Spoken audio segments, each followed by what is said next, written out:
Assalamualaikum warahmatullahi wabarakatuh. Perkenalkan, kami dari kelompok 4 akan mempresentasikan hasil diskusi kami mengenai Pancasila dalam konteks ketatanegaraan Republik Indonesia.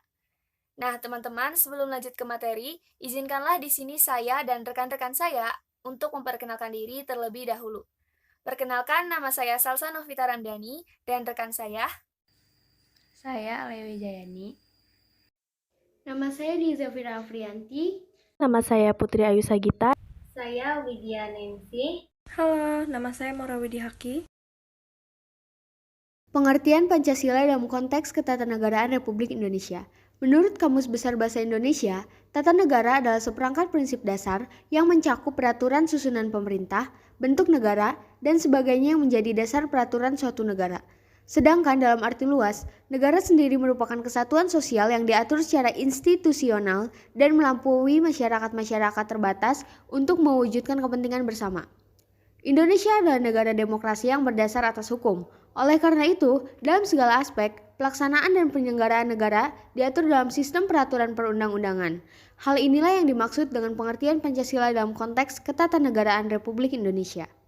Dalam kedudukan ini, Pancasila merupakan sumber nilai dan sumber norma dalam setiap aspek penyelenggaraan negara, termasuk dalam sumber tertib hukum di Indonesia, sehingga Pancasila menjadi sumber nilai, norma, dan kaidah baik moral maupun hukum di Indonesia. Dalam kedudukan dan fungsi Pancasila sebagai dasar negara Indonesia, pada hakikatnya merupakan suatu dasar dan asas kerohanian dalam setiap aspek penyelenggaraan negara, termasuk dalam penyusunan tertib hukum di Indonesia. Maka kedudukan Pancasila sesuai dengan yang tercantum dalam pembukaan Undang-Undang Dasar 1945 adalah sebagai sumber dari segala sumber hukum di Indonesia.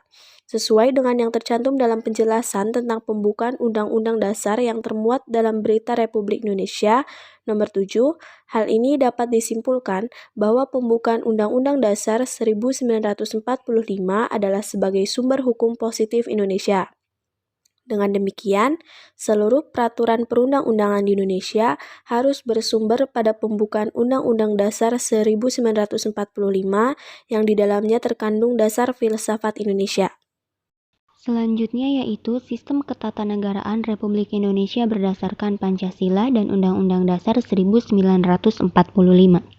Undang-undang diartikan sebagai peraturan yang mengatur suatu negara, baik yang tertulis maupun tidak tertulis.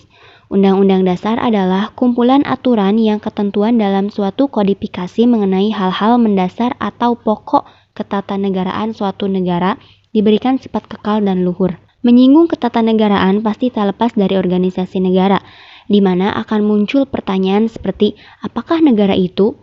Dan untuk menjawab pertanyaan tersebut, kita pinjam teori kekelompokan yang dikemukakan oleh Profesor Mr. R. Cranenburg yang isinya adalah negara itu pada hakikatnya adalah suatu organisasi kekuasaan yang diciptakan oleh sekelompok manusia yang disebut bangsa dengan tujuan untuk menyelenggarakan kepentingan mereka bersama. Sistem pemerintah negara Indonesia dijelaskan dengan terang dan sistematis dalam penjelasan Undang-Undang 1945. Dalam penjelasan itu dikenal 7 buah kunci pokok. Yang pertama, Indonesia ialah negara yang berdasarkan atas hukum. Yang kedua, sifat konstitusional. Yang ketiga, kekuasaan negara yang tertinggi di tangan MPR. Yang keempat, presiden ialah penyelenggara pemerintah negara yang tertinggi di bawah Majelis Permusyawaratan Rakyat. Yang kelima, presiden tidak bertanggung jawab kepada DPR. Yang keenam, menteri negara adalah pembantu presiden dan tidak bertanggung jawab kepada DPR. Yang ketujuh, kekuasaan kepala negara tidak terbatas. Jadi, Undang-Undang Dasar 1945 adalah hukum dasar tertulis negara Republik Indonesia, memuat dasar negara dan garis besar hukum penyelenggaraan negara seperti dalam TAP MPR nomor 3 /MPR 2000. Undang-Undang 1945 sebagai hukum dasar tertulis artinya Undang-Undang 1945 mengikat pemerintah, setiap lembaga negara, lembaga masyarakat, dan seluruh warga negara Indonesia dimanapun mereka berada dan setiap penduduk yang berdomisili di wilayah NKRI. Hubungan Undang-Undang Dasar dengan Pancasila. Dalam hal ini, Pancasila dipergunakan sebagai dasar mengatur pemerintahan negara Atau dengan kata lain, Pancasila digunakan sebagai dasar untuk mengatur penyelenggaraan negara atau dasar falsafah negara atau dasar negara. Pancasila sebagai dasar negara juga tertuang di dalam pembukaan Undang-Undang Dasar 1945 alinea keempat. Antara Pancasila sebagai dasar negara dan Undang-Undang Dasar 1945, khususnya bagian pembukaan, sebagai dasar hukum keduanya memiliki hubungan yang saling berkaitan atau tidak dapat dipisahkan. Dapat digambarkan jika Pancasila adalah rohnya, sedangkan Undang-Undang Dasar 1945 adalah raganya. Pancasila merupakan unsur pokok dalam pembukaan Undang-Undang Dasar 1945. Unsur pokok ini kemudian dijabarkan lebih lanjut dalam pasal-pasal Undang-Undang Dasar 1945 sebagai norma hukum dasar dalam kehidupan bernegara dan berbangsa. Melansir dari buku Pendidikan Pancasila, Pendekatan Berbasis Nilai-Nilai tahun 2020, karya Ardaman Prakoso, Pancasila yang termuat dalam pembukaan Undang-Undang Dasar 1945 berarti Pancasila memiliki kedudukan yang kuat dan posisinya tidak dapat tergantikan. Pancasila merupakan dasar filsafat negara yang termuat dalam pembukaan Undang-Undang Dasar 1945, artinya setiap hal dalam konteks penyelenggaraan negara harus sesuai dengan nilai Pancasila, termasuk peraturan, perundang-undangan, pemerintahan, sistem demokrasi, dan lainnya. Maka dapat disimpulkan jika hubungan antara Pancasila dengan pembukaan Undang-Undang Dasar 1945 merupakan hubungan yang sifatnya formal. Artinya Pancasila dijadikan dasar dalam penyelenggaraan negara, serta sebagai norma positif. Pancasila memiliki kedudukan yang kuat dan tidak dapat diubah. Sedangkan pembukaan Undang-Undang Dasar 1945 berkedudukan sebagai tertib hukum tertinggi. Selain itu, Pancasila dan pembukaan Undang-Undang Dasar 1945 juga memiliki hubungan material. Artinya, Undang-Undang Dasar 1945 merupakan kaidah hukum negara Indonesia yang mana seluruh unsur dan pokok kaidahnya bersumber dari Pancasila. Maka dapat dikatakan jika Pancasila juga merupakan tertib hukum Indonesia. Undang-Undang Dasar dan Konstitusi. Istilah konstitusi dan undang-undang dasar di Indonesia sering disejajarkan. Namun istilah konstitusi dimaknai dalam arti yang luas atau material yang lebih luas dari undang-undang dasar. Konstitusi yang dimaksudkan adalah hukum dasar, baik yang tertulis atau UUD maupun tidak tertulis atau konvensi. Konstitusi tertulis itu adalah aturan-aturan dasar negara, bangunan negara, dan tata negara yang mengatur kehidupan suatu bangsa di dalam sistem hukum negara. Konstitusi tertulis itu memuat hal-hal yang bersifat mendasar atau fundamental bagi suatu negara. Contohnya itu seperti Undang-Undang Dasar 1945, Ketetapan Majelis Permusyawaratan Rakyat atau MPR, dan Peraturan Pemerintah. Sedangkan konstitusi tidak tertulis atau konvensi itu adalah kebiasaan ketatanegaraan dalam praktik ketatanegaraan suatu negara.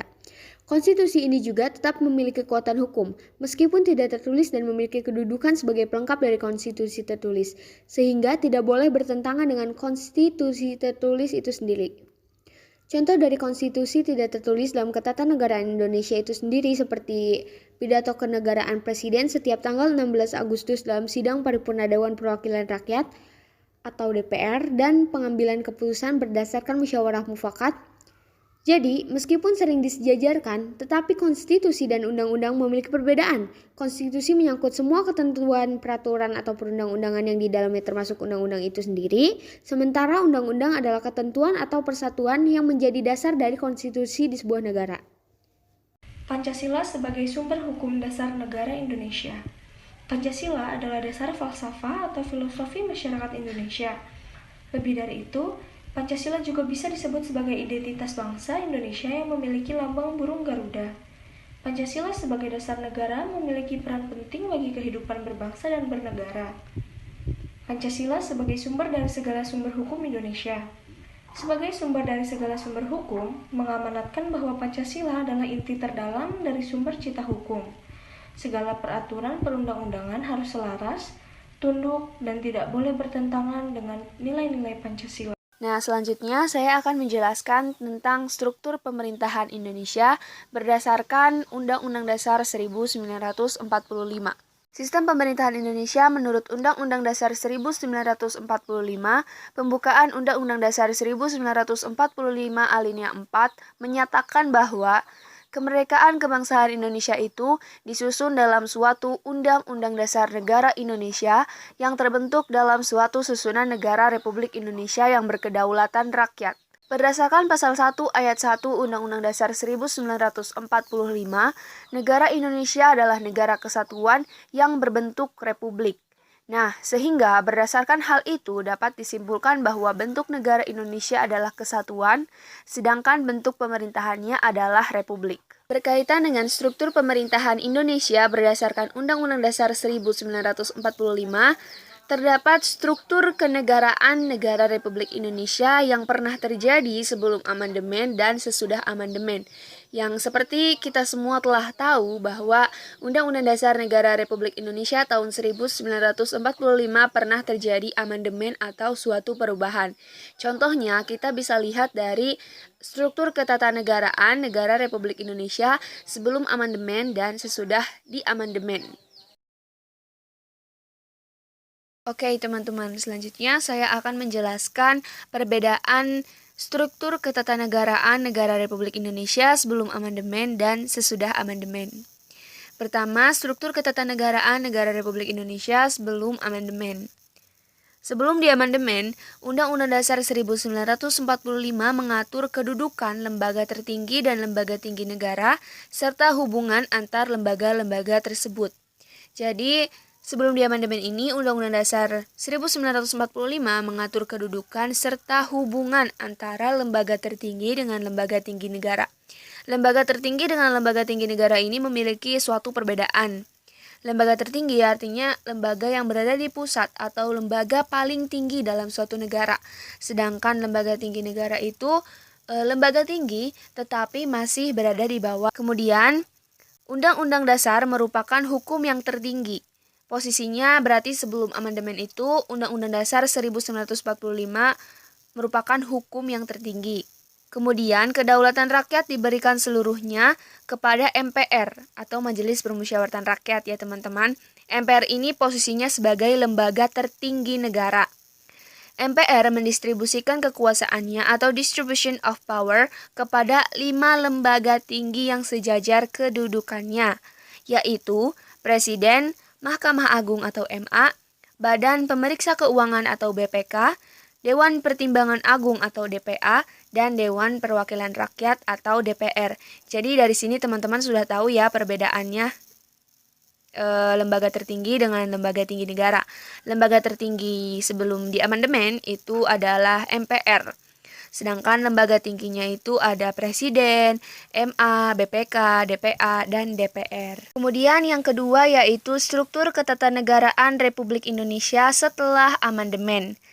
Sistem ketatanegaraan Indonesia setelah amandemen Undang-Undang Dasar 1945 dapat dijelaskan sebagai berikut ini. Undang-Undang Dasar merupakan hukum tertinggi di mana kedaulatan berada di tangan rakyat dan dijalankan sepenuhnya berdasarkan Undang-Undang Dasar. Undang-Undang Dasar memberikan pembagian kekuasaan atau separation of power kepada 6 lembaga negara dengan kedudukan yang sama dan sejajar, yaitu Majelis Permusyawaratan Rakyat atau MPR, Presiden, Mahkamah Agung atau MA, Dewan Perwakilan Daerah atau DPD, Mahkamah Konstitusi atau MK, Badan Pemeriksa Keuangan atau BPK, serta Dewan Perwakilan Rakyat. Nah, jadi teman-teman dari sini kita dapat mengetahui bahwa perbedaan struktur ketatanegaraan negara Republik Indonesia sebelum amandemen dan sesudah amandemen yaitu hukum tertinggi masih berada di tangan Undang-Undang Dasar 1945. Kemudian, jika di dalam struktur ketatanegaraan sebelum amandemen itu MPR yang mendistribusikan kekuatannya kepada 5 lembaga tinggi negara. Sedangkan sesudah amandemen itu adalah Undang-Undang Dasar 1945 yang memberikan pembagian kekuasaan. Jadi kalau di sebelum amandemen itu adalah MPR yang memberikan atau mendistribusikan kekuatannya. Kalau sesudah amandemen itu adalah Undang-Undang Dasar yang membagikan kekuasaannya. Kemudian jika di struktur ketatanegaraan sebelum amandemen itu terdapat 5 lembaga negara yang tinggi atau sejajar sama kedudukannya, sedangkan setelah amandemen terdapat 6 lembaga negara yang kedudukannya sama dan sejajar. Nah, dari lembaga-lembaga ini dapat diketahui perbedaannya apa. Jika di struktur ketatanegaraan Republik Indonesia sebelum amandemen itu terdapat DPA atau Dewan Pertimbangan Agung, sedangkan di struktur ketatanegaraan Republik Indonesia setelah amandemen itu adanya Dewan Perwakilan Daerah atau DPD. Kemudian terdapat penambahan satu lembaga di struktur ketatanegaraan Republik Indonesia setelah amandemen, yaitu Mahkamah Konstitusi atau MK. Nah, teman-teman, sebagai informasi tambahan, seperti yang kita semua telah tahu bahwa di struktur ketatanegaraan negara Republik Indonesia setelah amandemen atau saat ini terdapat 3 lembaga yang kita sebut biasanya sebagai lembaga legislatif, lembaga eksekutif, dan lembaga yudikatif. Lembaga legislatif ini meliputi MPR, DPD, dan DPR. Lembaga eksekutif meliputi Presiden dan Wakil Presiden, serta lembaga yudikatif meliputi lembaga kehakiman di mana terdapat Mahkamah Konstitusi atau MK, Mahkamah Agung atau MA, serta Komisi Yudisial atau KY. Nah, itulah pemaparan materi dari kelompok kami. Semoga materi yang disampaikan mudah dipahami oleh rekan-rekan semuanya. Terima kasih, kurang lebihnya mohon maaf. Wassalamualaikum warahmatullahi wabarakatuh.